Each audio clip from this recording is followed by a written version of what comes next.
Bonjour et bienvenue dans cette édition de Première Classe TV. Nous analyserons tout d'abord tous les projets de jets supersoniques en cours.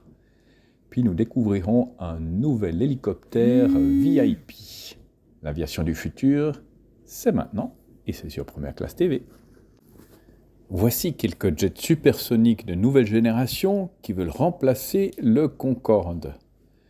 Ariane, qui comptait Boeing et Lockheed Martin parmi ses investisseurs, a fermé ses portes en 2021, après près de 20 ans de planification pour son avion d'affaires supersonique de nouvelle génération, l'AS-2.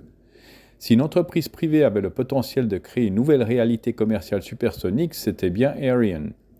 Les bailleurs de fonds ont investi des milliards et embauché les meilleurs ingénieurs en aérospatial pour travailler sur les détails du vol au-delà de Mach 1. Puis sans crier gare, la société a fermé ses portes, faute de trouver des investisseurs à long terme qui croyaient au potentiel du supersonique. Ils avaient réuni des talents incroyables. Le nombre de doctorats par mètre carré était hors norme. Mais ils ne construisaient rien. Ils essayaient d'affiner la conception et de purifier l'aérodynamique. À un moment donné, tout le monde, y compris les investisseurs, veulent voir de vraies pièces. Boom, qui est aujourd'hui à la tête d'une poignée de développeurs privés d'avions supersoniques, semble avoir compris très tôt qu'elle avait besoin de concret pour démontrer ses progrès. La société a lancé son avion de démonstration XB-1 en mars dernier. Son vol initial a atteint moins de 450 km/h, mais pour la première fois depuis le Concorde, un avion non militaire construit pour des vitesses supersoniques a effectué un vol avec succès. Si les futurs vols d'essai se déroulent comme prévu, le XB-1 pourrait franchir le mur du son d'ici 1 an. L'usine de production de la société, située à Greensboro, en Caroline du Nord, devrait ouvrir ses portes à la fin de cette année. Non loin de là, le vaisseau expérimental X-59 de la NASA devrait effectuer son premier vol dans le courant de l'année. Le jet, issu du projet Quest, représente la tentative du gouvernement de réduire le bang sonic, un développement clé pour l'avenir commercial du supersonique, puisqu'il est illégal de franchir le mur du son au-dessus des terres aux États-Unis et dans la plupart des pays. Spike a absorbé une grande partie des travaux de la NASA tout en modifiant et en appliquant les théories à un appareil plus grand, son jet d'affaires de 12 à 18 places appelé Diplomat, qui ne sera pas lancé avant 2026. Comme le X-59, il vise à réduire le bang en aplatissant les ondes soniques afin qu'elles soient dirigées vers le haut et qu'elles s'annulent en grande partie.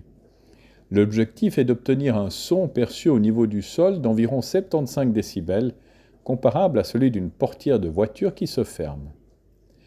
Boom est moins préoccupé par le bruit. Pour l'instant, l'entreprise prévoit de se limiter au vol supersonique au-dessus de l'océan. Sur Terre, ces avions fonctionneront 20% plus vite que les jets commerciaux actuels. En théorie, le XB-1 de Boom débouchera sur l'Overture, l'avion commercial de 60 à 80 places que la société prévoit de construire une fois qu'elle aura maîtrisé la technologie. American Airlines, Japan Airlines et United Airlines ont déjà passé des précommandes pour les Overture. Tous ces projets supersoniques sont dotés d'une aile delta modifiée et d'un long nez effilé qui confère à l'appareil un profil plus futuriste et plus aérodynamique que celui du Concorde. Esthétiquement, ces conceptions sont attrayantes, mais elles empêchent les pilotes de voir vers l'avant, un problème résolu par un système de caméras montées à l'extérieur. La durabilité n'était pas un problème lorsque le Concorde a décollé pour la première fois en 1969. Il consommait 4 fois plus de carburant qu'un 747 pour un vol Paris-New York. 55 ans plus tard, il s'agit désormais d'un défi majeur pour l'aviation, en particulier pour les avions supersoniques. Boom et Exosonic espèrent résoudre le problème écologique en concevant leur moteur de manière à ce qu'il fonctionne à 100% avec du carburant d'aviation durable. Si Boom et les autres constructeurs d'avions supersoniques réussissent, combien de temps faudra-t-il avant que quelqu'un ne pose une question similaire à propos de leurs avions à réaction ? Destinus et Hemius sont également des startups du secteur de l'aviation qui développent des jets hypersoniques capables de se déplacer à une vitesse 5 fois supérieure à celle du son. Rêve chimérique ou naissance d'une nouvelle ère de l'aviation ? L'issue pourrait dépendre, comme l'a constaté Ariane, de la capacité des constructeurs à trouver les fonds de démarrage qui se chiffrent en milliards pour un créneau viable dans l'aviation commerciale et d'affaires. C'est la première fois que Leonardo présente son modèle d'entrée de gamme au salon EBACE, l'AW09 exposé offre un aménagement cabine VIP.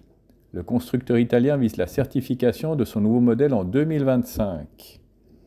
C'est une élégante machine volante qu'a dévoilé Leonardo au salon IBACE 2024 en mai passé. La W09 est encore en cours d'essai en vol et sa certification n'est pas attendue avant l'année prochaine. Ce nouvel hélicoptère, né dans les montagnes suisses en 2009 sous le nom de Copter 09, qui depuis 2020 fait partie du catalogue du constructeur italien. À IBACE, Leonardo a présenté l'AW09 avec un aménagement de cabine et une peinture exclusive pour le transport VIP. Il s'agit là de l'une des options nouvellement développées, marquant ainsi l'entrée du nouveau modèle dans la gamme de produits de la marque Agusta. Le nombre total de contrats de vente préliminaires pour l'AW09 dépasse les 100 unités dans le monde. Safran a été choisi pour motoriser l'hélicoptère léger avec une turbine Ariel 2K. Le 5e et dernier exemplaire de test a rejoint fin 2023 la flotte des AW9 en vue de sa prochaine certification. C'est ainsi que se termine cette édition de Première Classe TV. N'oubliez pas de cliquer sur j'aime, de vous abonner, de partager ces vidéos. Nous nous retrouvons la semaine prochaine et nous verrons comment Pilatus s'allie au carburant solaire propre. D'ici là, bon vol à tous.